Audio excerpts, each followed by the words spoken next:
Good afternoon, ladies and gentlemen. My name's Louise Walsh and I'm the CEO of the Future Generation Investment Companies, FGX and FGG. Welcome one and all to our first Future Generation Investment Forum in Melbourne. I want to acknowledge board and committee members here of both companies, particularly Sarah Morgan, who's a board member of FGG, and David Leeton, who's a board member of FGX. Our Future Generation fund managers, our Future Generation and WAM shareholders, Future Generation charities, brokers, planners, our service providers and others who are here this afternoon. I'd like to acknowledge the traditional owners of the land on whose land we are meeting today as well. This is the biggest event that Future Generation has done, and we have fantastic numbers this afternoon, and I think our numbers registered even outnumbered the first investment forum that we held in Sydney in May, so well done. We're actually live streaming this afternoon thanks to our pro bono service provider Livewire, and it's also being recorded so that you can view it via the website from next week.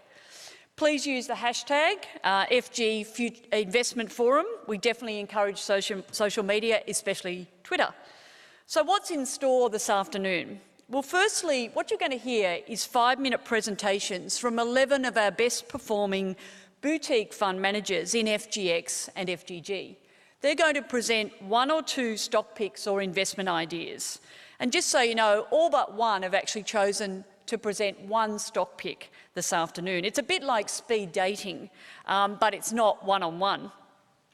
It's strictly 5 minutes each, and they will get a warning bell at 4.5 minutes, and it'll be a case of the old red faces, if you remember on Hey Hey It's Saturday, if any of them go over the 5-minute limit. So look out, fund managers. Each fund manager will have 1 slide per fund manager, and they'll get 2 slides if they're presenting 2 stocks. Your programs have some space for you to write notes on the various stocks that you'll hear about this afternoon. The slides you will see from the fund managers won't actually be available after today, so if you're keen, take a photo of them as you see fit, and if you think that's what you want to do. There's no question and answers from the audience, I'm afraid. We simply don't have the time, but if you can certainly contact a fund manager if need be on the back of this afternoon via their website, or you can grab them straight after the event if you're lucky. They tend to move pretty quickly, these fund managers. I'd now like to call on the founder and creator of the Future Generation Companies, Jeff Wilson, to say a few words of welcome and to present a summary of the stock pick results from our first investment forum in Sydney in May this year. And I'm guessing that Jeff might even have a stock pick for you himself. So thanks, Jeff. Great. Look, thank you very much, Louise, and welcome everyone. I mean, it's an incredibly exciting day for us because as a fellow fund manager, it's good to get out in front of the shareholders and tell them, or pick the stock that we think is going to perform. And you may be aware or you may not be aware, there's enormous stress on the fund manager because you all want to win that competition in terms of who's the smartest, who's picked the best stock that's performed the best. In terms of the structure of Future Generation Global and Future Generation Investment Company, it's a very simple structure. And really, it's a win-win-win. And it's very rare in life to get a situation like that. And why is it a win-win-win? First of all, it's a win for the fund manager because they have an opportunity to give back. And all these fund managers you'll see today are managing the money for free. The money that goes into their normal funds and their normal management fee and performance fee, they actually rebate back to Future Generation. Why do they do that? The great thing about funds management is it's a scalable business. And they still all get paid for the money they manage for other people, but for the Future Generation money, they manage for free. So it's a win for the manager because it's an opportunity for the investment community to really support something that makes a difference. The big winners, I believe, are you, the shareholders, and myself. I'm a large shareholder in both entities, entities, because what we're getting is we're getting access to these incredibly good fund managers. We pick the best and brightest boutique fund managers in Australia and globally that are managing the money on a pro bono basis. And actually, some of these fund managers you actually just can't get access to. Their funds are closed, and you're actually paying nothing for it. There is a cost. Nothing is free, and the cost is the 1% of assets that goes to charities, and that's focused on youth mental health and children at risk.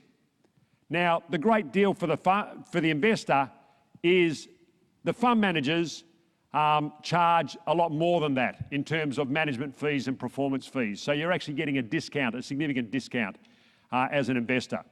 And the third winner is obviously the not-for-profits and the charities that are doing this amazing work and really investing back into Australia. So that's the model. In terms of the stock picks, I know last year I wasn't meant to have a stock pick, but I just snuck one in, and I'm embarrassed because I've got the list of the top 10 performing stocks.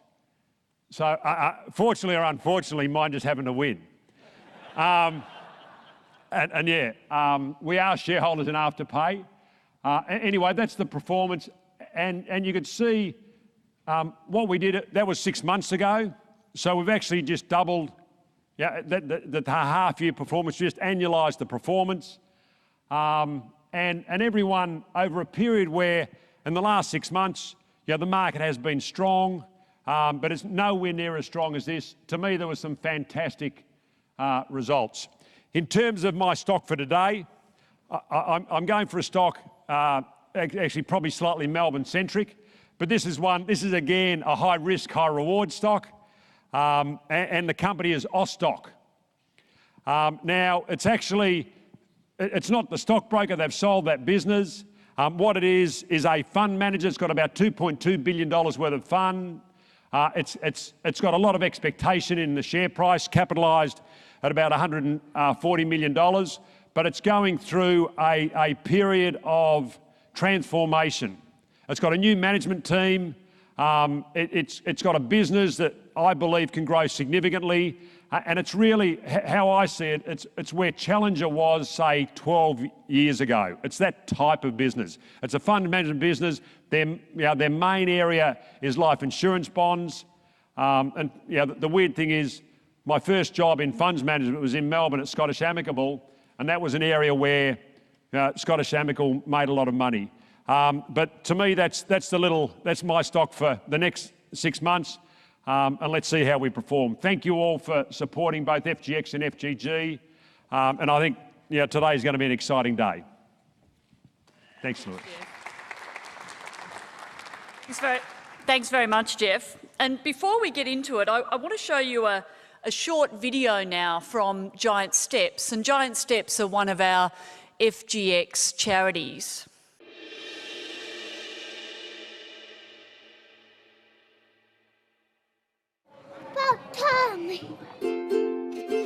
Giant Steps is an organisation that was developed 22 years ago by a group of parents who were looking for an option for their young people with autism.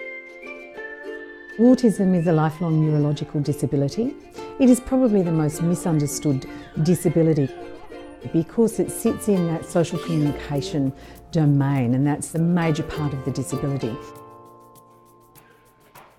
We have a number of corporate sponsors who are incredibly valuable, and particularly corporate sponsors like FGX. My name is Louise Walsh, and I'm the CEO of the Future Generation Investment Companies. From a non-profit point of view, one of the biggest struggles is finding ongoing sustainable funding. Your average corporate or philanthropic funder might agree to support a non-profit for 1 year, for 3 years, maybe 5 years, but typically they won't make any commitment longer than that. It's quite short-term funding. So what we've done is we've got a group of fund managers together who've agreed to waive their fees. So they're acting pro bono, and as a result of that incredible generosity, we donate 1% of our assets each year to 14 youth at risk charities. And Giant Steps was fortunate enough to be one of those. The demand for our service is just enormous. And in 2016, the FGX money was that investment that we needed to actually start another school. It was incredibly satisfying to see our second donation for Giant Steps be put towards seed funding the opening of their Melbourne school.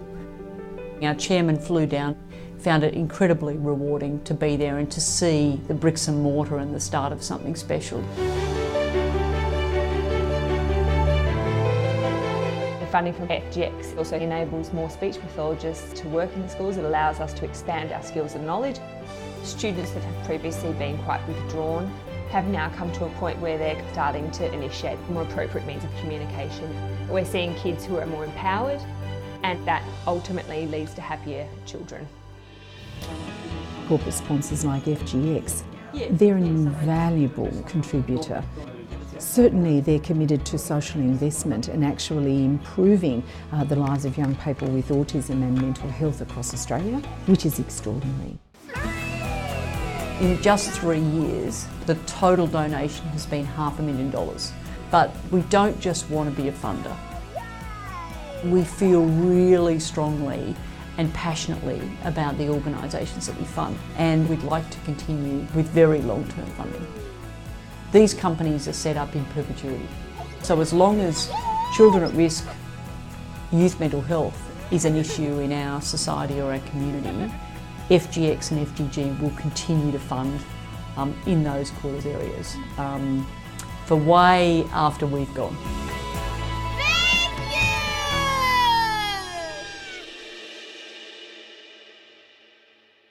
And that video was very generously made by a production company who have a child who's actually a student at one of the schools. So we very much thank them. And this year, the total donation that was donated by FGX and FGG was $6.8 million. And to date, since the two companies have started, the total donation has been $13.2 million. And these donations wouldn't be possible without the support, the very generous support of our fund managers. So we've got 30 of them in total, and 11 of them you're going to hear from this afternoon. So lastly from me, this is obviously our disclaimer, rather than you having to sit through 11 different disclaimers from 11 different fund managers. Heaven forbid, that might be a bit too much. So I'd now like to introduce our first fund manager, and I asked each of the fund managers if they could give me a quirky fact or two about themselves, so you'll hear a little bit about each of them as we go along. First up, we have Nikki Thomas, and Nikki is the Head of Research and Portfolio Manager for FGG Fund Manager, Magellan Asset Management. Nikki works closely with the lead portfolio manager at Magellan, Hamish Douglas. If you haven't heard much about the Magellan brand, you certainly should be starting to hear about it, particularly if you're a cricket fan. As you're probably aware, they're the principal sponsor of the current Ashes series, and it was certainly great to have a win with the first test up at the Gabba this week. Magellan has $56 billion under management, 110 staff, $4 billion market cap, and who knows what those figures will grow to after they've done this cricket sponsorship. Nikki grew up in country Queensland, so she has chickens, and she gets more excited about her deer tractor than anyone's fast car. So please welcome Nikki to present the first stock for this afternoon.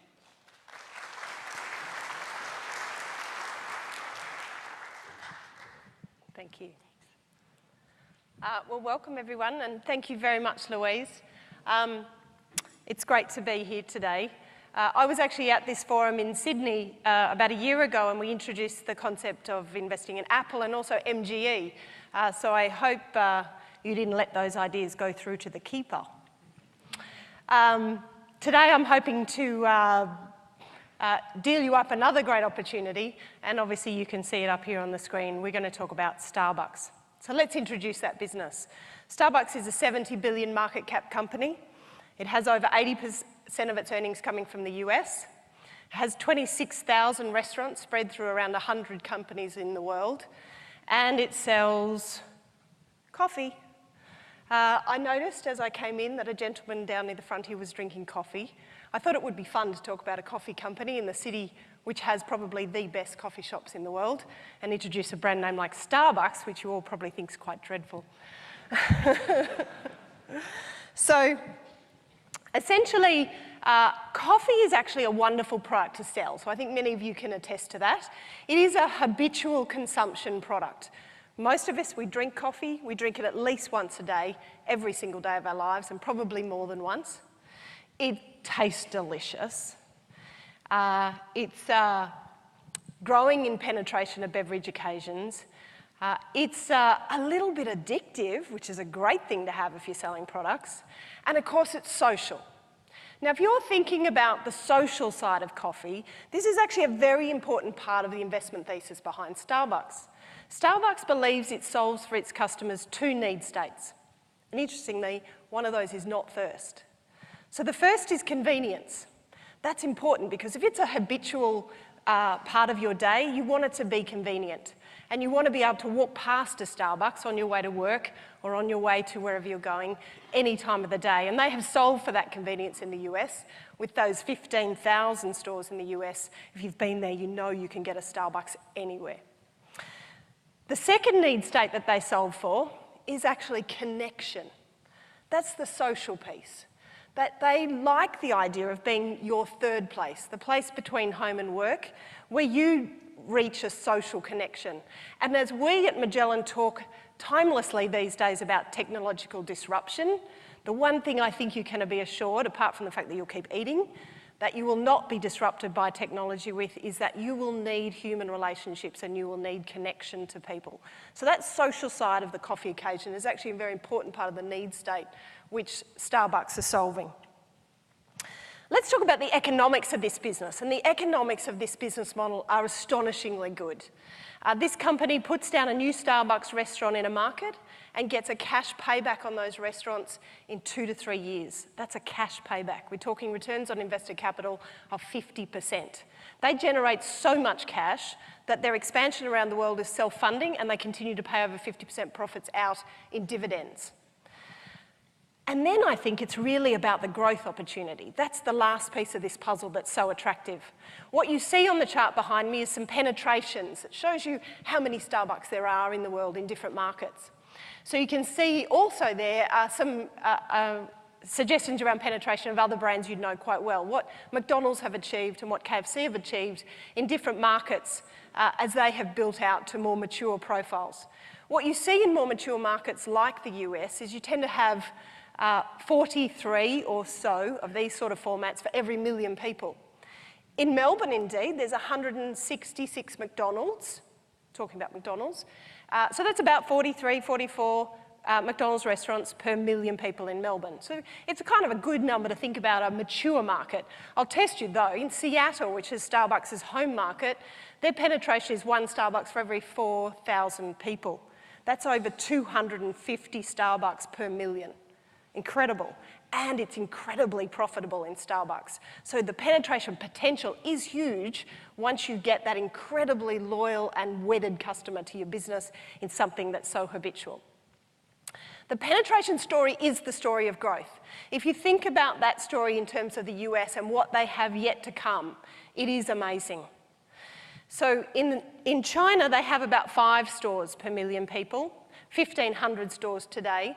They hope to have 5,000 to 6,000 in about 5 years' time. Ultimately, of course, the ambition is well north of the 15,000 that they have in the US. And what we're talking about here is decades of double-digit growth with strong cash attached to it. So we forecast over the next 5 years with great confidence that you'll see at least 12% per annum earnings per share growth, probably more than that in terms of dividend per share growth, and you're paying about 20 times today. The history of Starbucks shows a business that's typically traded at 25 to 30 times. So why is it so cheap? Well, there's a couple of things worrying the market today, and you don't need to worry about them. One of them is that the comparable store sales growth in the US has finally slowed down from a ridiculous 5% per annum to more like 3%, a very sustainable number and one that we think will continue to roll forward. The second is that there's a transition going on. That man, Howard Schultz, who I've quoted up there, has founded this company and led it brilliantly. But he stepped aside to be the chairman, and there's a new leadership team in place who've been working closely with Howard for quite some time. So we're transitioning from founder-led to founder-inspired. The market's a little nervous about that. You don't need to be. This is an exceptional executive team, and we've spoken to them many times. So we think this is a wonderful opportunity. Before Louise throws me a bouncer, I'm going to step away. She already told you that we were hosting the Ashes, so I've been usurped on that exciting news. I do hope you're enjoying the cricket. If any of your friends ask you about Magellan, point them to the website or tell them you know us well. Thank you.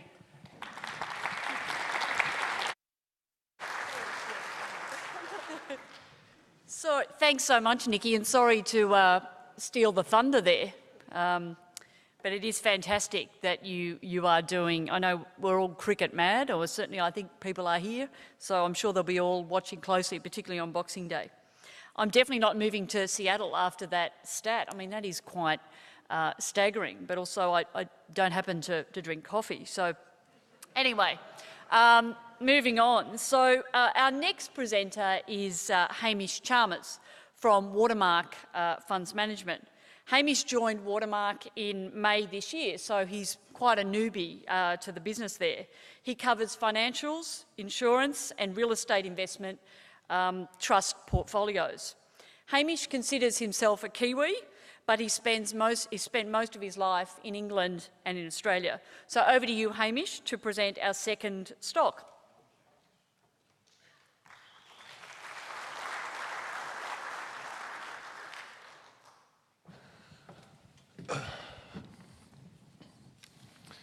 Thank you very much. And let me just say first how thrilled we are to be here. I mean, Watermark is very honoured to be a part of your organisation. The more I learn about it, it's just a really, really great cause. So thank you very much for that. The stock I want to present today is Aveo Group. The ticker is OAG. We think on a 2-year view, this stock can go up more than 60%. A bit of context on the business, Aveo Group is the largest, or one of the largest providers of retirement services in Australia. That means they have, at last count, they had about 11,000 retirement beds, retirement units, and about 300 aged care beds. And so they're a developer and operator of those types of assets. The industry is growing. Experts think that in the next 10 years, the compound annual growth rate of demand for these types of services will be about 10%. So the opportunity in the shares, as we see it, is in June and July this year, the shares derated heavily on the back of negative media coverage of the retirement charging model, and Aveo in particular. But as we stand here today, roughly 5 months later, we think the business model is more or less undisrupted, and indeed sales rates are recovering back towards where they were before the negative news broke. Before I explain the controversy and the business model, what we think the stock is worth, it's worthwhile just giving you a quick introduction to the charging model, the retirement living charging model. The way that it works is a resident will move into the community. When a resident moves into the community, they buy the unit just as they would a normal house. And it's only when that resident moves out and the unit is sold that Aveo take their fees, which are usually between 20 and 50% of the original purchase price, depending on how long the resident has stayed. Usually people stay about 8 years. The thrust of the negative media coverage at the time was that these contracts are confusing and they're complicated, and there were a bunch of people who essentially, when they figured out how much they were being charged, felt that they had been ripped off. Investors responded to these the negative media reports by derating the stock aggressively and worrying about things like contract disputes, mis-selling, litigation, sales decline, and an overall disruption to the business model. So I guess the other thing you would say at this stage is that charging structure, the deferred management fee, is common across the whole industry. It's not just Aveo. And all of the major states have had an opportunity to refresh their retirement legislation recently, and none of them have taken the opportunity to ban the DMF or set maximum limits on charging, or those sorts of things, which we think are very encouraging. So what do we think the stock's worth? It's $2.60 today on the ASX. We think it's worth at least tangible net asset value, which is $3.30 today, and we think $4.10 in 2 years' time, which is more than 60% upside from here. The reasons that we think that it's worth net asset value is, first and foremost, the stock traded through at a premium to tangible net assets before these negative news stories broke. And as we said, we think the business model is more or less undisrupted. The second reason is Lend-Lease last month sold a 25% stake in a very similar portfolio at a premium to tangible net asset value to a Dutch pension fund. We also know as part of that process there are a number of other foreign interested parties looking at that Lend-Lease portfolio that presumably have a similar view on valuation. And the third thing that we would say is there's actually reason to think that tangible net assets is actually a conservative valuation target. The reason for that is the best economics in this business are created when the business develops and sells the units, as opposed to actually owning and operating the facilities, which is a much lower return on capital enterprise. Now, the company knows that, and they're trying to orientate the business model in that direction, more towards development. The poster child for that business model is a New Zealand business called Ryman, which is a similar business, but they've done a much better job at development. Now, Ryman trades at 2.5 times tangible book and has returns on assets between 8 and 9%. Aveo trades at 80% of tangible book and has returns on assets between 4 and 5%. In addition to the NAV re-rating, which I've described, the reasons we think that will occur, NAV also grows very quickly as Aveo is rolling its existing and new residents onto new style contracts. So as we all know in this room, a cheap stock is better with a catalyst. We hope that in the next 6 months, the company will start buying back its shares after it sells its last remaining commercial real estate asset in Brisbane, which should unlock about 8% of the market cap of the company. So in summary, we think we have a stock here with a very clear path to more than 60% upside. And given the discount to the stock, we think there's a very large margin of safety for things to go wrong. Thanks very much.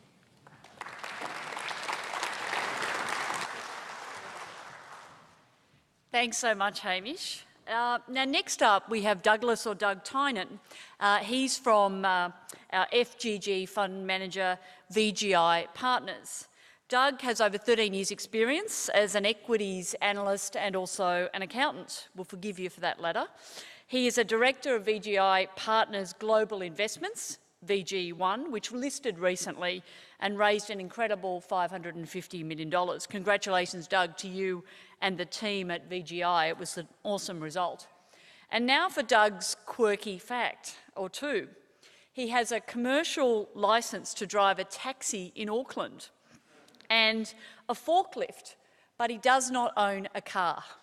Anyway, I think that's probably a cracker of a quirky fact or two, and it'll be hard to beat this afternoon. And here's Doug.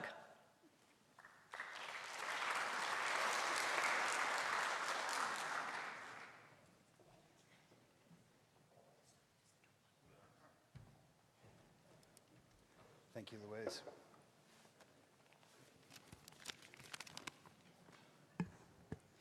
The company I'm going to talk to you about today is WD-40. Yes, the maker of this famous WD-40 industrial lubricant can. Now, please raise your hands if you do have a can of WD-40 at home. Excellent, a lot of customers. So just in case you don't have a can at home or you'd like a second one, if you see Alexandra at the registration desk, we've got a number of these out there for you, pocket-sized, purse-sized cans. So please take one. So WD-40 is a product that can do it all.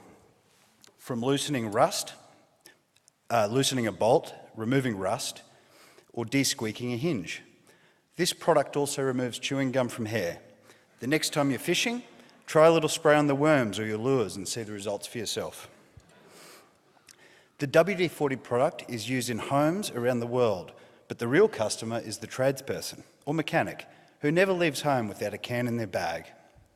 Now for a little bit of history about this product. The WD-40 product was invented in 1953 in a small laboratory in San Diego, California, where their head office is today. The scientists working on this project were trying to make a spray to stop the outer skin of rockets from rusting. The name WD-40 stands for Water Displacement 40th Formula, as it was the 40th attempt that perfected this little can of spray. Now for a little known fact.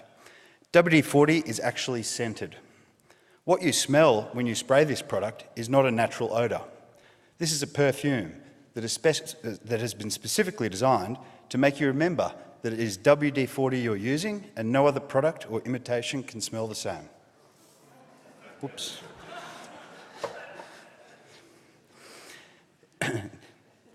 Not only is this a great product, it's a terrific company. Today, the WD-40 company has annual revenue of nearly $400 million US dollars from selling this simple product in 176 countries around the world. The WD-40 company has a market capitalisation of just 1.6 million US dollars, so relatively small, with almost no net debt. Now for the business model. WD-40 has an asset-light business model. The company manufactures the WD-40 concentrate or syrup internally and then outsources the manufacture of this can to external fillers and canneries around the world. WD-40 focuses on the highest return part of the production process, which ensures that their secret formula is kept in-house and allows them to specialise in what they do best, which is brand marketing. Put simply, WD-40 buys commodity products like oil and other chemicals and mixes them into proprietary formula. It then puts the famous WD-40 badge you can see here and everyone recognises on the can and sells a high-quality branded spray. This means that WD-40 has limited capital requirements and needs just 448 employees globally. That's 448. Only 2 of these employees are actually in manufacturing. As a result, the business is highly cash generative and has the ability to return almost all of this cash to shareholders in the form of dividends and share repurchases. WD-40 has delivered stable long-term growth as its product gains wider distribution in new markets such as China. We don't see this changing in the future, this growth profile. It doesn't matter how far the internet and digital technology extend into our daily lives. We think there's always going to be a place for a product that stops rust and eradicates squeaks. WD-40 is also at the very early stages of creating exciting brand extensions. We see the product range expanding substantially over the next decade to address new markets and consumer needs. For example, WD-40 has introduced new products which are specifically designed for cyclists, including chain lubricant and boats and gardening equipment are other opportunities. These new products are much higher margin too because they're able to sell to cyclists at a higher price. So we see their gross margins going up over time. Not only do these new products help to drive top-line revenue growth, but they also generate higher margins as they sold at premium price points to discerning users. On top of this, we believe that WD-40 could make an attractive acquisition target for a larger consumer products company.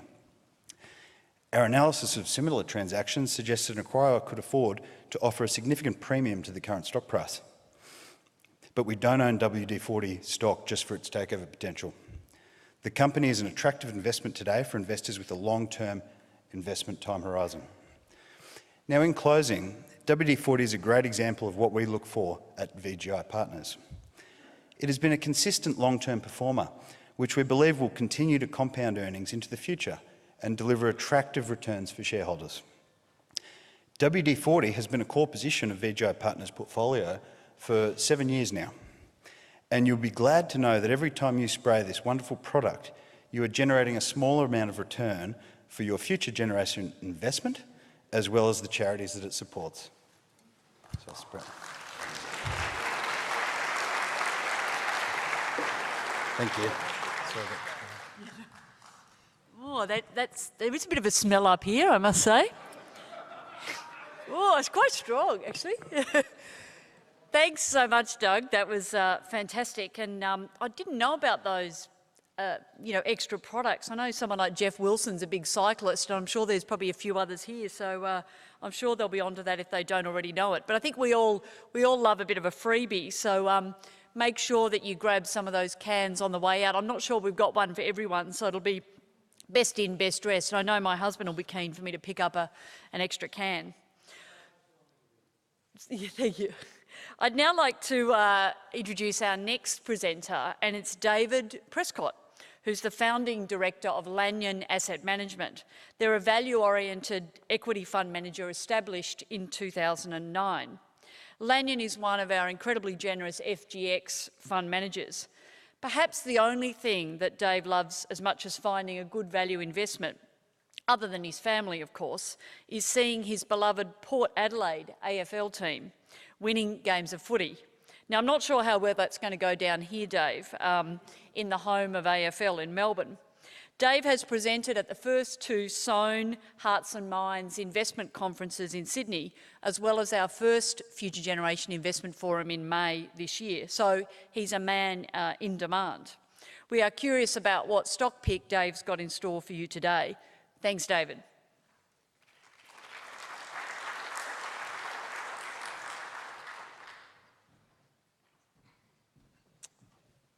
Thanks, Louise, and hi everyone. It's a genuine privilege to be involved with the Future Generation Investment Companies, and we're really pleased to be here today. I'm going to start with a little video, if I may. Hopefully this works. Emergency services, what is the address that you need the fire brigade to go to? Flat is 805. Yep. And the address is 673 Latrobe Street. In what suburb or town? It's Docklands. The Docklands, 802/673 Latrobe Street. Our first reaction was, how the hell has this happened? You shouldn't have a combustible product on the outside of a building of this type. Oh! So how has this been allowed to happen?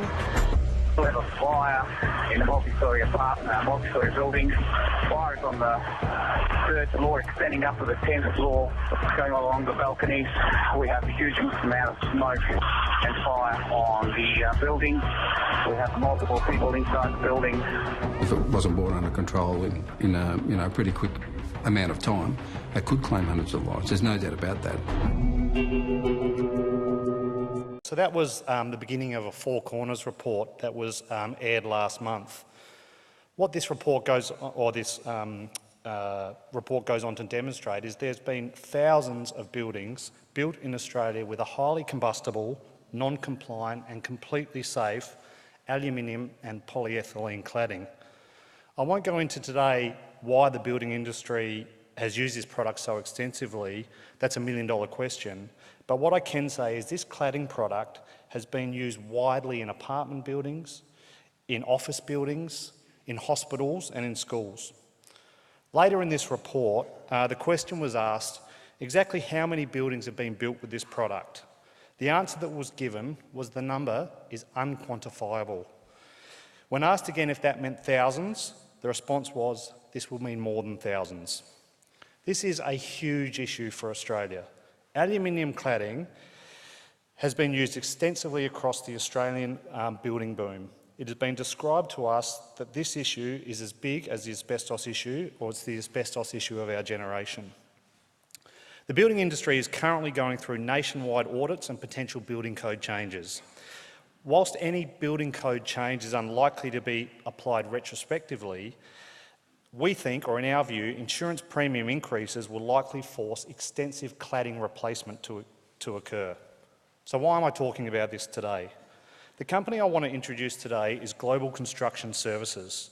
Despite the name, the company is not global at all. It is purely an Australian-based construction services business. It is ASX listed and it's a commercial services business. The company has a current market cap of around 170 million, and we think it's very much under the radar. GCS was historically a pure Western Australian business focused on commercial construction projects, resource sector maintenance and residential projects. The company leveraged its balance sheet and bought some assets at the wrong time of the cycle. Significant write-downs followed, and it's fair to say the company fell out of favour with the broader share market. This is reflected in the share price performance as shown in the chart. However, the company recently sold its capital-intensive and loss-making, so it's a business that was actually losing their money, for $29 million, restoring the company to a significant net cash position. What we don't think the broader market has realised with this specifically is that sale of that previously loss-making division has crystallised significant tax losses for GCS, which will shield the company from future cash tax payments for the next 2 to 3 years. This will significantly boost free cash flow. GCS is one of the nation's leading cladding businesses, a company that specialises in the installation but not the manufacture of cladding facades and will most surely benefit from any widespread cladding replacement. The industry is highly specialised and concentrated with only a very small number of experienced participants.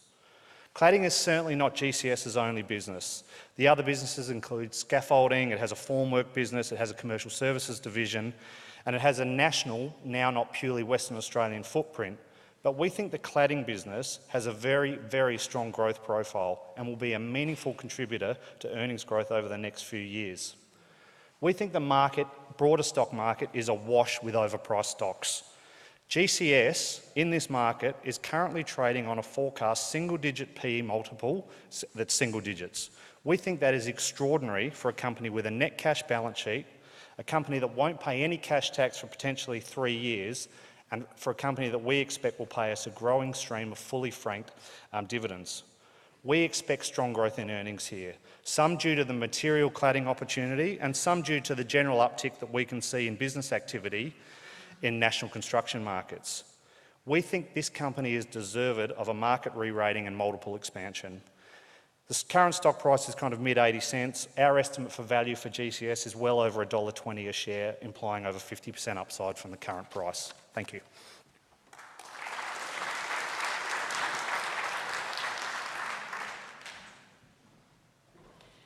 Thanks very much, Dave. Fantastic to have you up there. And it was very powerful, I must say, having that video to introduce the stock as well. I'd now like to introduce Andrew Bod. And Andrew covers the global consumer sector for Antipodes. And prior to working at Antipodes, he was at Platinum. Incredibly, in just under 3 years, Antipodes now has over $6 billion of funds under management, a phenomenal start by Jacob Mitchell and his team at Antipodes. Now, a couple of quirky facts about Andrew. He was quite forthcoming, which was very good. Andrew started doing ballet bear exercise classes at age 37. He's still the only male in his class, but he tells me that he's not complaining about that.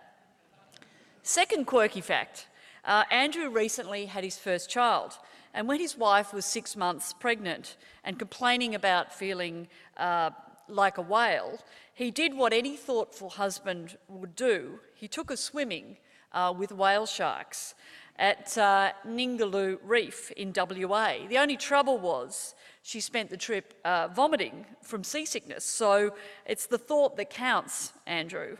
So please welcome Andrew.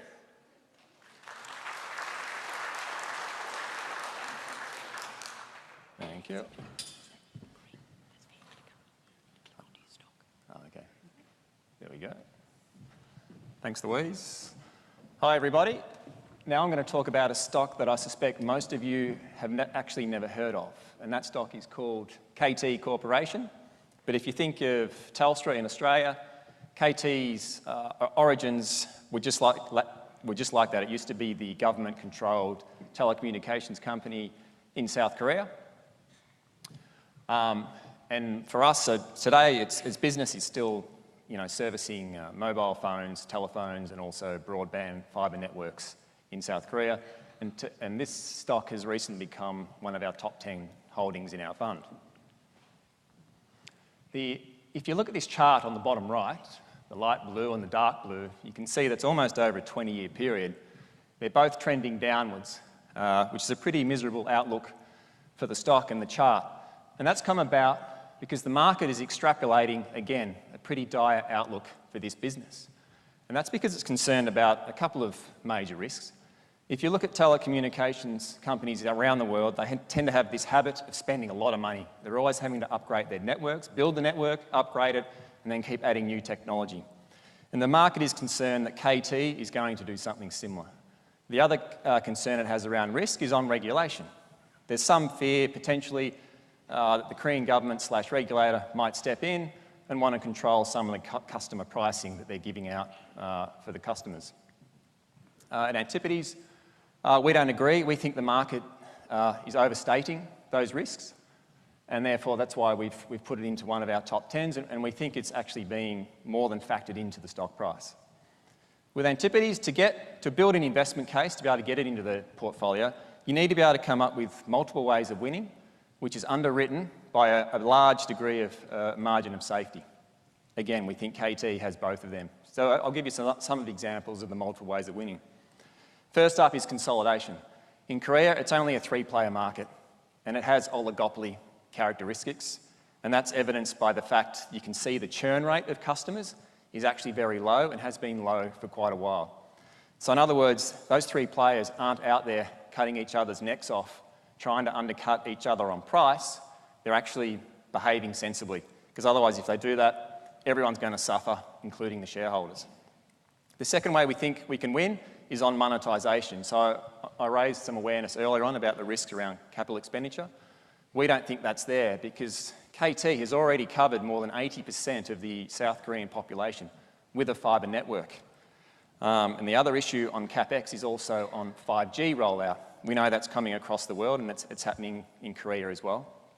But the key point about 5G is that it's not going to cost as much as what the rollout for 4G did, because most of the infrastructure, the core infrastructure, is now in place, including the mobile towers and the densification assets that they need to implement. So just to make that point, we think the bulk of the CapEx for this business is sunk. We're not worried about future spending the way the market is. Another point, an interesting point we think we can win on the stock is through real estate. Given the heritage, the long heritage of this company and the government control it used to be under, has actually got a lot of legacy assets on the balance sheet, land assets, and it's already doing it and will continue to do in the future. It's developing those assets into shopping centres and apartments. We think that we can estimate roughly that land value could be worth $7 billion, which is the whole actual market capitalisation of the company today. The final point I want to make on ways we think we can win is we've observed other telcos around the world in different regions, different markets. Once they actually start paying out more of their profits, more of the cash that they're generating, they tend to get re-rated by the market. So for example, if you look at Taiwanese telecommunication companies, they pay out close to 100% of their profits in dividends, and the market is putting them on a 10 times EBITDA multiple. Compare that to KT, it's paying out 30% today, and it's been put on a 3 times EBITDA multiple. So you can see the potential for upside if it starts to pay out more of those cash earnings. So having outlined some of the multiple ways of winning, we also need the margin of safety. We think that's there in spades. The fact that it is already generating cash today, which equates to about a 15% free cash flow yield, which in today's worlds of near zero rate environment looks pretty good when you're considering investors are chasing, yield chasing around the world. And if you slice and dice KT valuation up in any way, it always comes up cheap. It's one of the cheapest telcos in the world, and that's inside a sector. Globally, the telecommunications sector is also very cheap and unloved relative to the rest. So one of the final things I'll leave you with is just to think about. So KT, it's servicing 50 million population in South Korea with fibre. That fibre speed is running at 100 megabytes to 1 gigabyte per second. Compare that to the NBN in Australia. NBN is probably going to cost over 60 billion. It's trying to service a population of 23 million, and you're getting speeds of 25 to 100 megabytes per second. So it just goes to show KT's not bad. It's priced at 7 million, servicing double the population at speeds of 10 or 40 times faster than the NBN. So we think it's actually a pretty good company. Thank you for your time.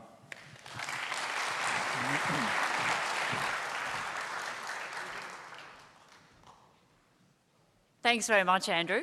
Fantastic. Now I'd like to introduce Matthew Kidman. Matthew is the Principal and Portfolio Manager at Centennial Asset Management, one of our FGX fund managers. Prior to that, Matthew was a portfolio manager at Wilson Asset Management for 13 years. So I've actually had no trouble uncovering several quirky facts about Matthew, and probably too many for his money. He's a country boy from Leeton in regional New South Wales. He's an obsessive Sydney Roosters fan, I hear. That might be the wrong code for down here. He's a lawyer turned journalist turned fund manager, which is highly unusual, and he recently completed his PhD on does an ageing population impact house and equity prices in Australia. He's written 4 books, 2 of them with Jeff Wilson, and one was on management and the 10 best performing stocks over a decade. And the common thread I hear in all of that was that the managing directors or CEOs all came from regional or rural Australia. Over to you, Matthew.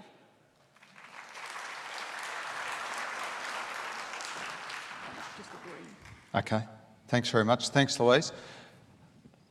Just a couple of things. I was around when Jeff started to think about Future Gen and put in an amazing effort to get the 2 vehicles up, and well done for supporting it.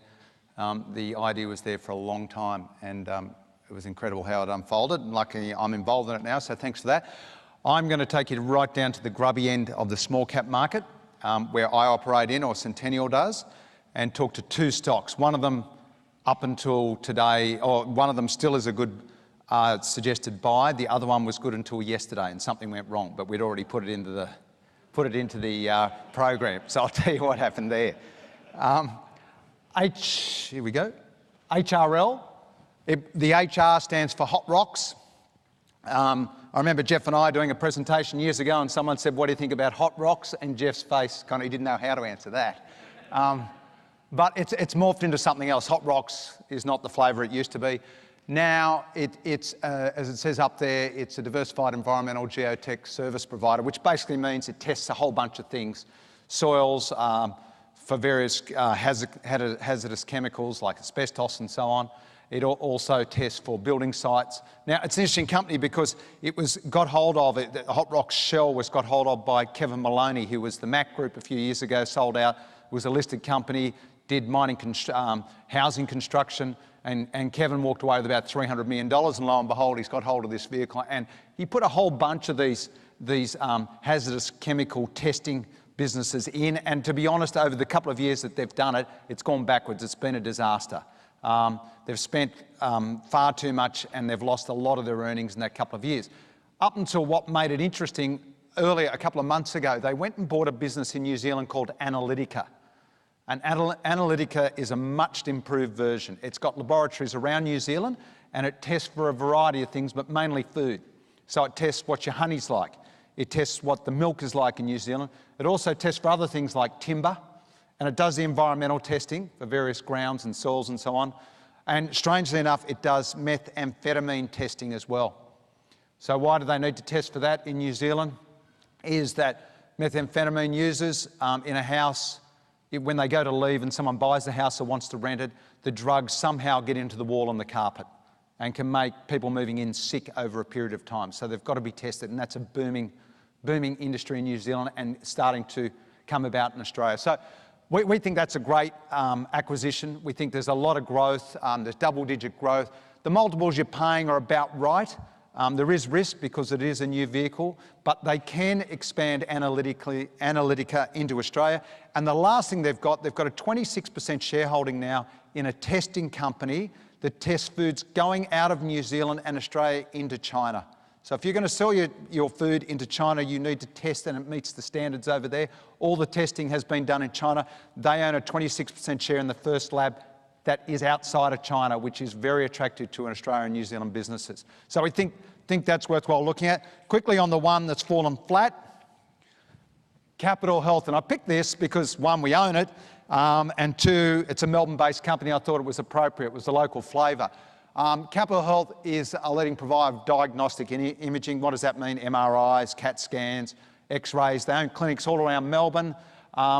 And they mainly generate their income from people using their Medicare payments. And the stock was a big high flyer a few years ago. They overgeared, new management came in, they fixed up the gearing problems, they sold a lot of their assets, they got it back, they reduced the cost, new management came in, and it all lined up. They recapitalised the company, and that's where we came into it.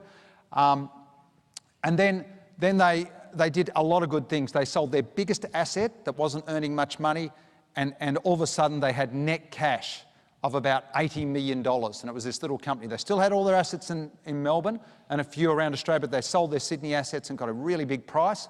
They went from there, buying back their shares, terrific, and then they said we can use that cash not only for buying back our own stock and giving you a special dividend, but we can buy selective small imaging centres around various places, including Melbourne, for reasonable multiples. Those reasonable multiples, 4 to 5 times EBITDA, and they were trading on 7 or 8. So it became quite a good use of the balance sheet.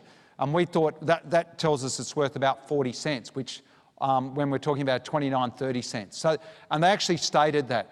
Until yesterday, they stuck to that plan, and this gives you a reason why equities are always risky. That instead of buying those smaller add-on, bolt-on acquisitions for those cheaper multiples, they went and bought another listed player, and they paid 11 times EBITDA. And it can only work now if they get a lot more synergies from putting them together. Synergies meaning you can reduce the cost. So we thought it was worth 40 cents. It's interesting, they spent a big number. They've used all their cash, they've gone into debt, and they've paid 11 times EBITDA. And I thought, will I put it in or won't I? And I decided I'll keep it in because it tells you how risky a business can be. Now, I'm not saying it's worth dramatically less than what it is today, which is around that 29, 30 cents, but the upside I was talking about is dead in the water for quite a while now, all because all the good capital management issues that they had put in place before by selling their underperforming assets and reinvesting that in better assets has kind of lost its way in one fell swoop. Now, it's an aggressive bid for Integral Diagnostics, which is another listed play. You might have read about it in the paper. And it might not happen, but at the moment they've got agreement from 4 fund managers to get 20%, so you'd think they're a pretty good chance. From that point, we went from a buy to a sell on the stock, so we sold stock yesterday. So I couldn't stand up here and tell you anything different, so sorry about that. So there's 2 stocks, one good, one not so good.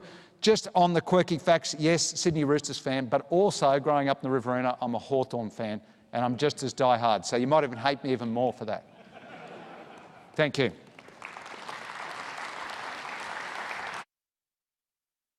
Thanks, Louise. Thanks, Matthew. I'm glad you revealed that about Hawthorn. And thanks for leaving in Capitol Health as well. Fantastic. So next up, as you saw earlier, Jack Lowenstein from FGG fund manager Morphic Asset Management was one of our star performers at the May investment forum. He came in 5th there. And we couldn't not invite Jack back again. He co-founded Morphic in 2012, and he was previously the Deputy Chief Investment Officer at Hunter Hall. Earlier this year, Jack and his team set up a new ethical fund at Morphic as well, so he's had quite a busy year. You can see Jack down at Bondi Beach, actually, regularly playing volleyball. Even Twitter knows about it, apparently. We also got some fabulous coverage after the May Investment Forum, and part of that was 2 stories that Jack featured in playing volleyball down at Bondi Beach. At the May Investment Forum, Jack threatened to wear his bungee smugglers, his Speedos, on stage today if he topped the stock pick results. So thank goodness he didn't, actually. But anyway, look out. Here he is, Jack Lowenstein.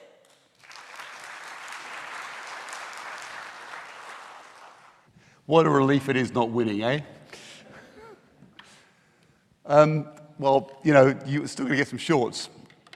I'm here to tell a story about a dot-com survivor that's become one of the most innovative banks in America, Bank of Internet. I'll also tell you a little bit about how dodgy some share price manipulation can be in the US and short selling. And lastly, talk about how shorts can just be too tight. But don't we all want to be Warwick Capper anyway? So Bank of Internet was a company that was founded to try and transform banking in America, from old-fashioned branch banking to branchless banking. And it's kind of an overnight sensation over 17 years, listed just before the dot-com bubble burst in 2000, and it's done very well, but it has been a long grind. It's also highly controversial. So I want to make this very clear. At Morphic Asset Management, we're very risk-focused, so this is only a 2% weighting in our fund, not our largest position by any means. And if you do have an interest in it, for God's sake, don't buy a lot. The reason why it's so controversial is that because it's doing something different, which is internet banking or online banking, lots of people want to look at it and say, it can't be true, it must be a fraud. And so it has been exposed to a number of what are called short side attacks. So short sellers will go and short the stock, and then they'll go and publish some specious story about some scandal, which actually has proven to be untrue over the last 5 years that we've been following the stock every time, and then hope the stock goes down. So it means it's very volatile. Having said that, it's up about fourfold since we first started looking at it in 2012. So it has done quite well, but with high volatility. The US banking industry is very different from Australian banking. There are thousands of banks in the US, and there are about 150 that we look at, which are in our plus 400 million US market cap range. And frankly, it's a very boring industry. The industry is growing at about, its loan growth in the US about 3% a year across the whole system.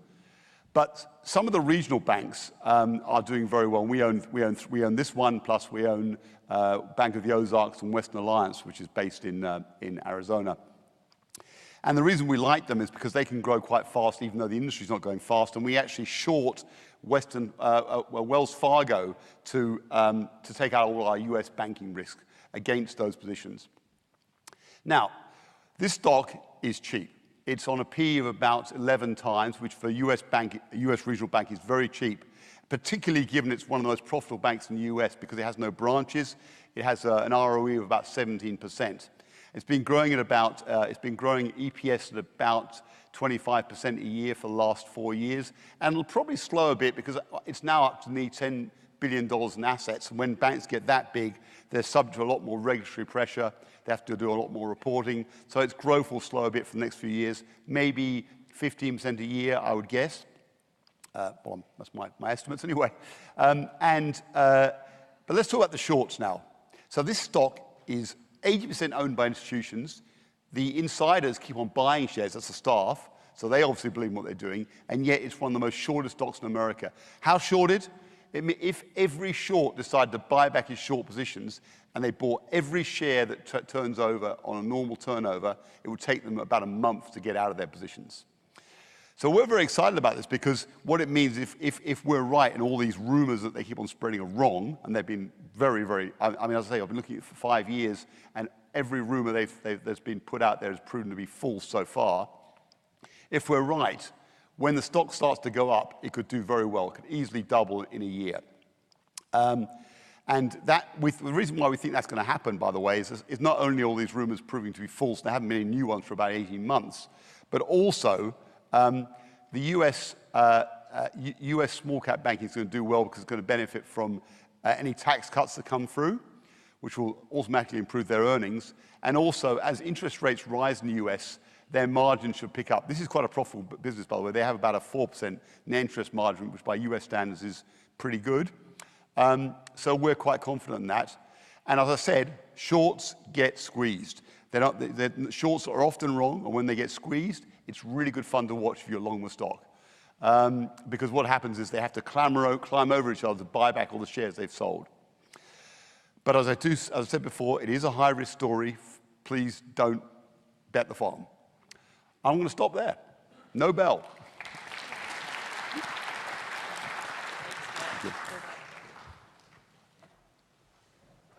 Okay, thanks so much for that, Jack. It's a bit scary looking at that photo of Warwick Capper, I must say, though.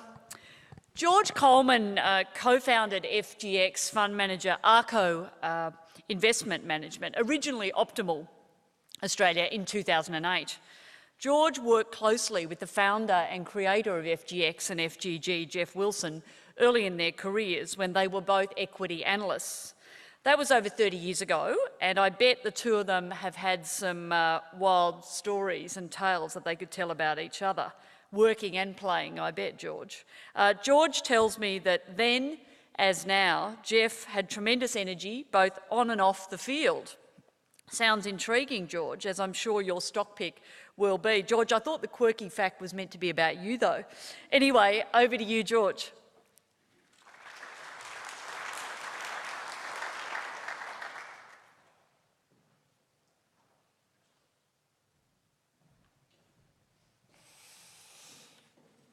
Good afternoon, ladies and gentlemen, and thank you, Louise.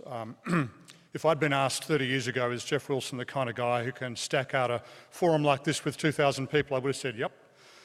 I'd like to acknowledge the great work that FutureGen is doing, and in a similar spirit today, I want to focus on an investment from which we not only expect great returns, but where those returns have a clear connection with the social need and with social change.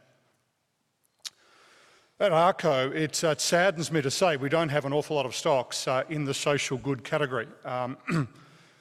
We do limit our sub-ASX 200 exposure to under 10% of fund NAV, and we don't typically get involved in small cap bioscience at all. We happened to stumble across this company, Brain Resource Company, or BRC, some years ago when we were busy short-selling AMP, and we were trying to better understand how it was that AMP was losing so much money on writing income protection insurance. A large part of the answer to that was, and still is, mental health disability claims. And these claims, and mental ill health in general, are a massive insurance problem. The APRA statistics tell us that the Australian insurance industry has lost over $1.5 billion on retail income protection policies in just the last 4 years. In the US, which is this company's real focus, mental ill health is rightly described as epidemic and is costing insurers and corporates something like $200 billion annually. This is not only a hugely expensive societal problem, but one which is pervasive at all levels of society. Just look at the White House, for example. To our surprise, this obscure little company, Brain Resources, has spent as much money on brain science R&D as anyone has globally, at something like $70 million over the last 15 years to develop its two key scientific assets. And those are, first, a standardised digital brain assessment and training platform, and second, a huge proprietary brain function database with over 1 million data sets gleaned from over 600,000 individual assessments, and that's growing at about 20% per annum. So $70 million, these guys have certainly burnt a lot of cash, but the question is, do these assets have any real commercial value? Well, BRC has not done a great job on commercialising its science, but they have managed to attract a very high-quality customer base. At present, they have 5 major insurance partners with coverage of almost 200 million American lives, and they have 28 corporate clients under licence, mainly Fortune 500 names like Nike, Citrix, Accenture and Boeing. So that customer base and the performance statistics which they quote, which I believe are eye-catching, seem to say that they have something very real. So now let's look at that stock price, and that's a disgusting stock price. It's completely horrible.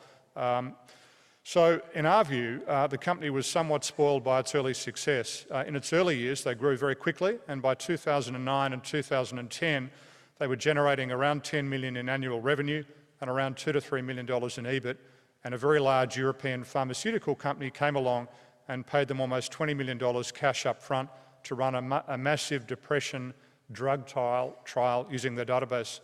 From that point, even though BRC has gotten its foot in the door of that impressive client list, management has failed to execute.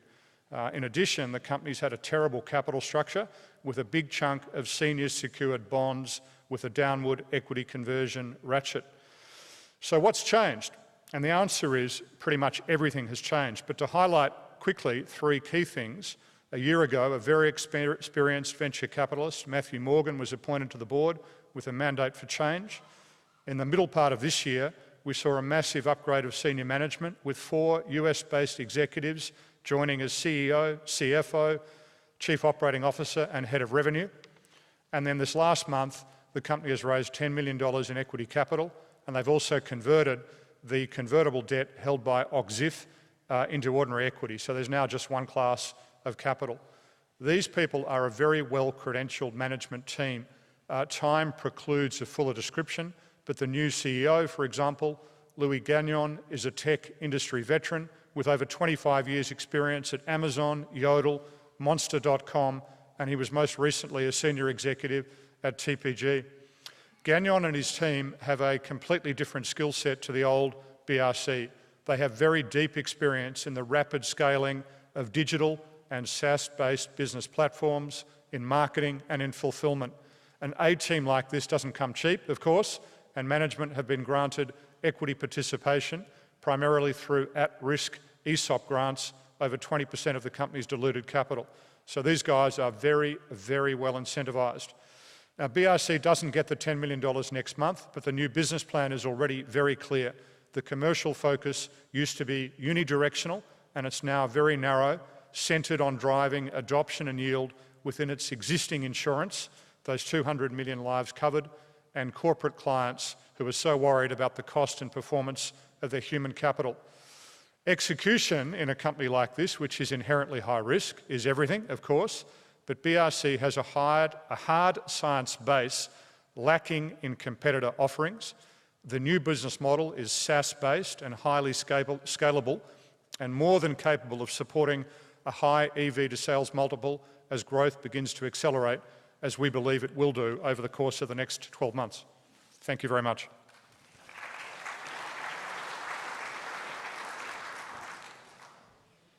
Thanks very much, George. And I really do like the mental health connection, I have to say, particularly because it's the focused charitable area of FGG.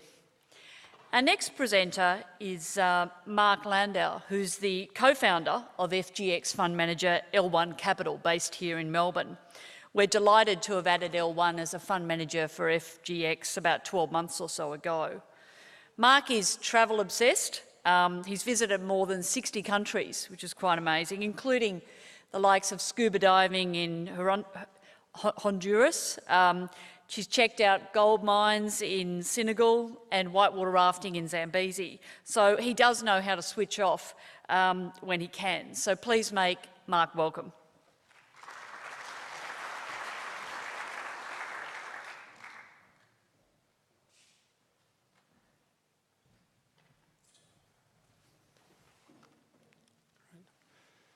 Thanks, Louise, and thank you all for coming, and thank you for supporting such a fantastic cause. Last year at the FGX conference, I was quite controversial. I recommended all of you go out and buy some shares in Qantas. And at the time, I could see everyone rolling their eyes, saying, why would I go and buy an airline? You clearly don't understand what you're doing. The stock has proven to be a fantastic performer. It was the best performing stock in the ASX 100 over the last year.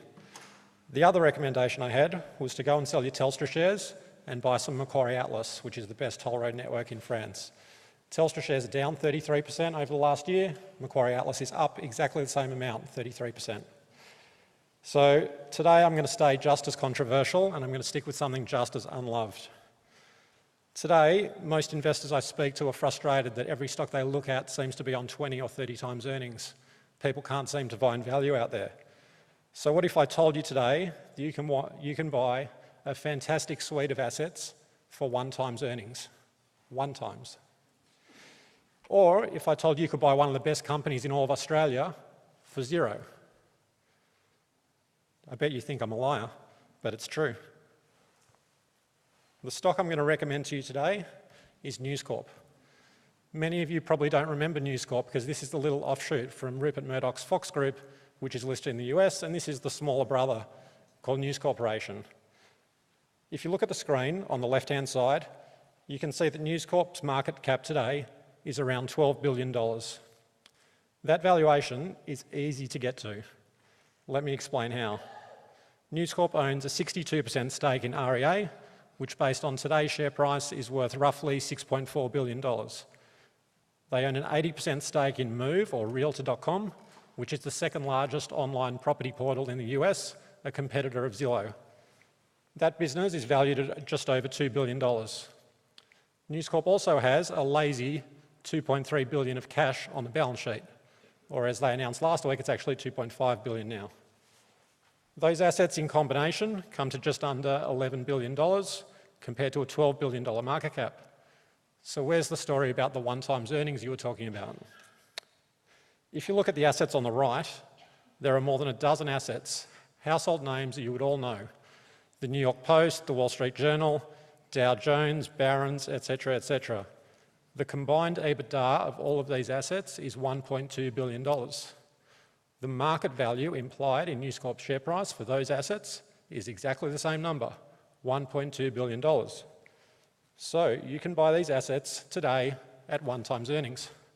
Unfortunately, when I started doing this slide, it was a negative number. You could have paid less than zero for this earnings. If you want to think of it a different way and you want to say, what's the story about the free business you were saying? You could put the assets on the right-hand side of the page on 6x EBITDA, which, as I'll explain later, is a conservative valuation. If you did that, you're getting the entire $6.4 billion stake in REA for free. So, if the stock is so obviously cheap, why is it trading at this share price? Well, there are 5 myths about News Corp. Myth number 1, News Corp is an old media business. You ask any person about News Corp, the first thing they say is, newspapers and book publishing, they're finished. Incorrect. The vast majority, as you can see on the slide, the vast majority of the valuation comes from the online property portals like REA and Realtor.com. These are fantastic assets. They're growing fast, they require little capital to grow, and they operate in rational duopoly markets. Every year that passes, the digital assets on the left-hand side grow faster than the traditional assets on the right-hand side. And that gap between the fast-growing assets and the slower-growing assets is only getting more extreme. Over time, the assets on the right-hand side will be a very small part of the overall valuation. Also, the assets on the right-hand side, the traditional assets, are becoming much more digital. If you think about book publishing, despite the fact that an e-book costs less to buy than a traditional book, it's more profitable for the publisher. There are no printing costs, there are no shipping costs. In the newspaper industry, there are paywalls, digital subscriptions, online advertising, all of which are growing much faster than traditional newspapers. Myth number 2 about News Corp. It trades on a huge PE multiple. If any of you pick up a stockbroker report and look at News Corp, the first thing you'll see is it trades on 25x earnings. So what are you talking about? I thought this stock was cheap. The mistake is that the stockbrokers don't consolidate the earnings that News Corp reports. A lot of News Corp's assets are equity accounted. When you equity account earnings, they don't come through into your PE. If you were to do that for News Corp, the PE collapses. Depending on your assumptions, you get a PE roughly half of the current PE. Myth number 3, newspapers are worthless businesses. Newspapers, most people you speak to would say they should trade on 2 or 3x earnings. Well, I'm going to give you real-world examples that prove that's wrong. The Financial Times, which is a major competitor of the Wall Street Journal, just transacted at 9x EBITDA. The Wall Street Journal is a much better, bigger business and faster growing than the Financial Times. So if you put 9x earnings, which is the same multiple as the FT just transacted at, you get a valuation of $3.5 billion for News Corp's stake. That's 3 times the value implied of every asset on the right-hand side of the page, and that's just one asset. The next myth is that the market ignores the cash on the balance sheet. Murdoch, if he decided, could hand back 1/3 of the market cap to you in a special dividend tomorrow, and the company would still be undergeared. It would be on 1x debt to EBITDA. And the last point is that everyone believes that Rupert is not shareholder friendly. Now, it's true that it's quite amazing that an 86-year-old can have a longer term time horizon than you. But it's true. Rupert knows he's going past 100. If you think about what Rupert inherited, which is basically a business that had one little Adelaide newspaper as the main asset, and he's turned it into a $20 billion fortune, which if he kept his Aussie citizenship would have made him the richest Australian today, he clearly knows how to create value. By backbetting Rupert, by staying in the vehicle, you get to buy an amazing set of assets at 1x earnings, an undergeared bulletproof balance sheet, and a business that's growing beautifully. And if you look at their last quarterly report that came out last week, they smashed earnings consensus. That's our great idea, and thank you for listening.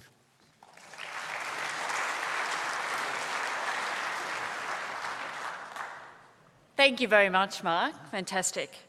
So now our second last presenter is Jeff DeFelice. He's a member of the Cooper Investors Global Equities team, and he focuses on European and Japanese companies. He joined Cooper's, based here in Melbourne, in March 2014. Jeff starts most days with a surf near his house in Jeonjuk. Thank you, Jeff, and we also want to thank Cooper Investors. They're actually a fund manager in both companies, FGX and FGG. Thank you very much.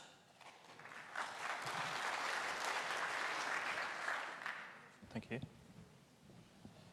Right. I'm going to present an investment today in a Japanese hidden champion. I'll start by providing an overview of hidden champions, discuss the major industry trends, and conclude with the key areas of value latencies. Hidden champions are small to mid-sized companies with highly focused business models that are hidden inside industry value chains. Often, they compete in a single niche product category, which they dominate. Hidden champions achieve these positions by selling mission-critical products that represent only a tiny amount of the overall cost base. They take a very long-term outlook, which allows them to invest significantly into R&D and talent. And by staying very close to their customers, they can take this R&D advantage and turn it into highly relevant product innovations. At Coopers, we think the most exciting time to invest in hidden champions is when they're exposed to tailwinds from global megatrends. And the stock I'm presenting today is a hidden champion of the digital world. The stock is a Japanese one called Hirose Electric. It's listed on the first section of the Tokyo Stock Exchange with the ticker 6806. It has a market cap of about 7.8 billion Australian dollars. Hirose competes in the electrical connectors market. Electrical connectors are crucial components in the digital world.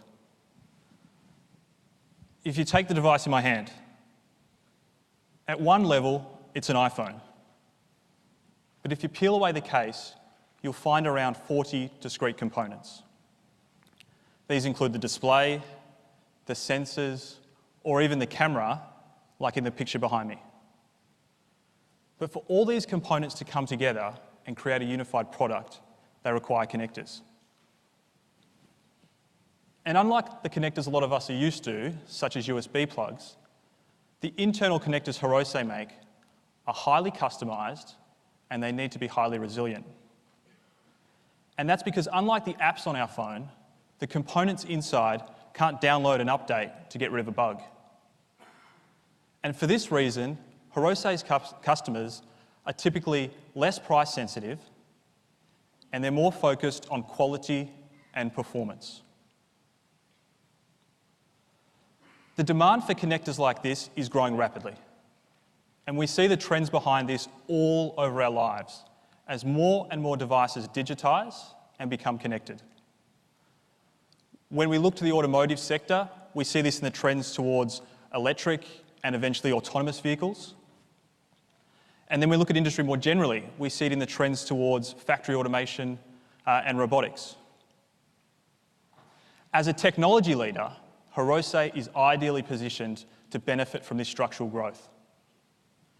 Each time I visit Japan, Hirose's management team stands out for their ability to position Hirose at the cutting edge of technology and move themselves out of commodity areas.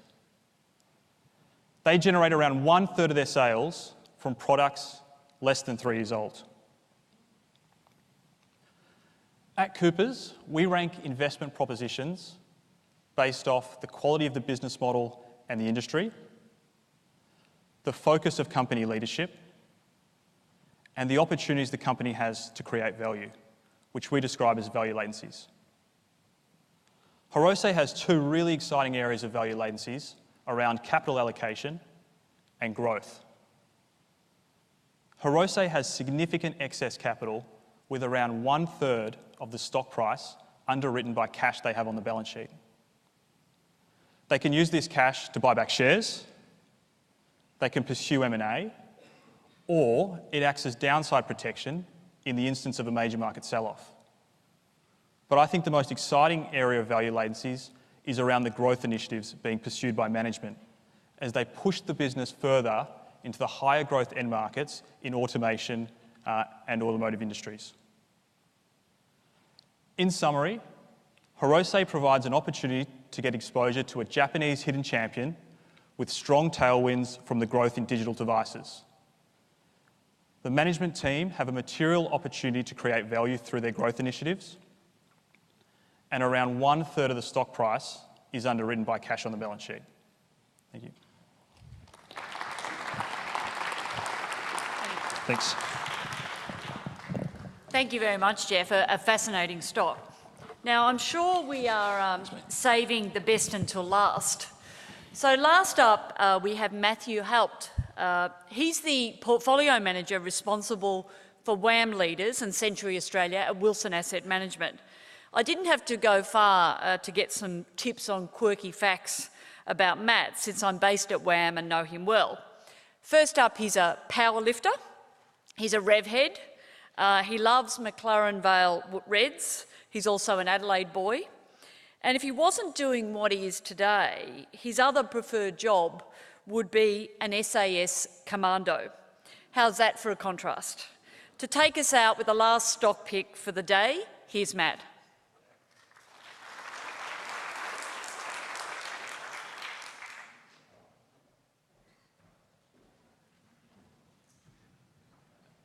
Thanks, Louise, for that introduction. I'm not sure where you got your facts from, but I'm gathering it's from people within my work. But I'm not sure about the SAS soldier thing, but we'll discuss that later.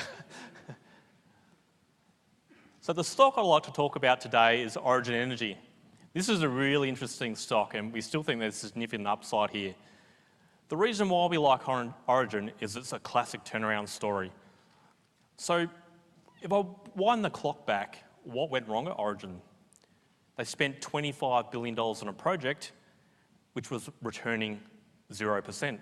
That's probably a good start of what went wrong. So they invested all this money in an LNG plant, the oil price fell, LNG prices cratered, and they had over $13 billion of debt. The debt was higher than its market cap. So over the next few years, they began a process of deleveraging. So at the moment, the debt is around $6.6 billion, getting to a much more respectable level.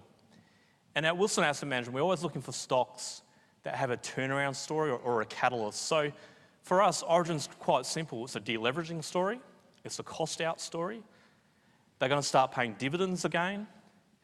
And there's a whole bunch of fund managers that can't own Origin yet. The reason why they can't own it is because of the debt levels. So a lot of fund managers will have debt metrics where they're not allowed to invest in. So they look at the net debt to EBITDA ratio. For a lot of fund managers, the net debt to EBITDA ratio for Origin is too high. So they can't invest in Origin. So over the next few years, as they delever, Origin will become in their universe for other fund managers and they can start buying it. So we think there's a wave of buying to happen in Origin yet as these other fund managers come onto the register. And when we speak with Origin, they're saying a lot of these big funds are doing the work now. So we look at Origin at the moment. The last few days they came out with their Investor Day, a really positive update. So they've come out with $500 million of cost to come out of the business. They've come out with a saving on their debt. They've got very expensive hybrid debt, about $2.4 billion of hybrid debt. And if they refinance that through banks, that's about a $90 million saving. So you can see all these ingredients are really pointing towards a turnaround in Origin. And we think this will continue, and we think the Origin story is really strong. We think the new management, so one of the things we look for at Wilson Asset Management is CEOs and what they can bring. Frank Calabria, in our view, is very strong management. He's really focused on pulling cost out, and we think he's the right man for the job. So why can they pull out $500 million of cost? Basically, what they were doing when they were building the APLNG project up in Queensland in Gladstone, they were trying to get as much gas out of the ground into the project. And when you're doing this, you're not really focused on cost. You're just trying to get gas into the project to make sure it's okay and make sure you're going to get gas through the processes and out through the ships. So cost is not a focus. Now both trains in Gladstone are up and running. Gas is going through them. They can go back to all their fields and start to be more thoughtful around how they get the gas out of the ground. So at the Investor Day, the break-even cost for APLNG was $48. That's $48 of basically costs they have to incur before they make a profit. So at the Investor Day, they lowered the guidance for the break-even price of $40 by 2020.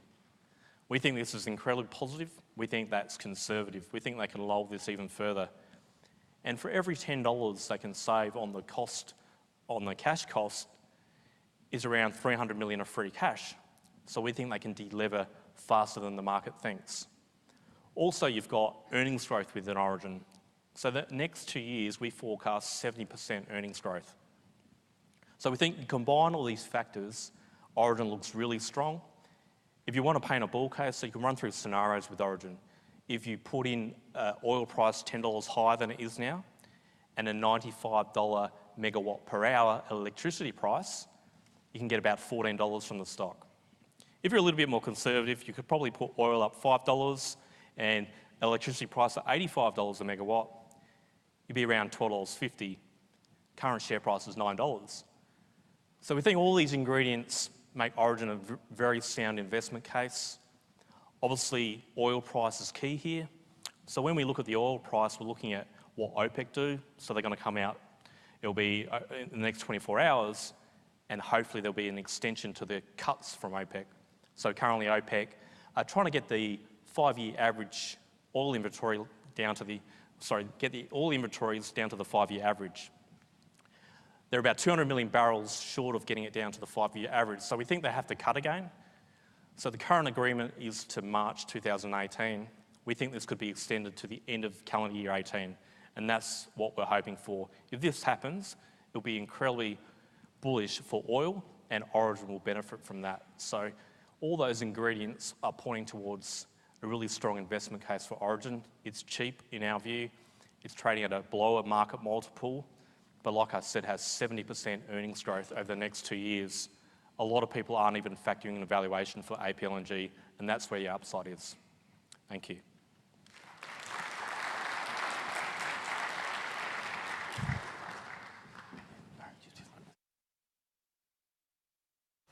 Good afternoon. I'm David Leeton. I'm the Director of FGX, and I'm just here to wrap up today's session. I hope you all got something out of it. I did. So can we thank the 11 fund managers who presented their ideas today?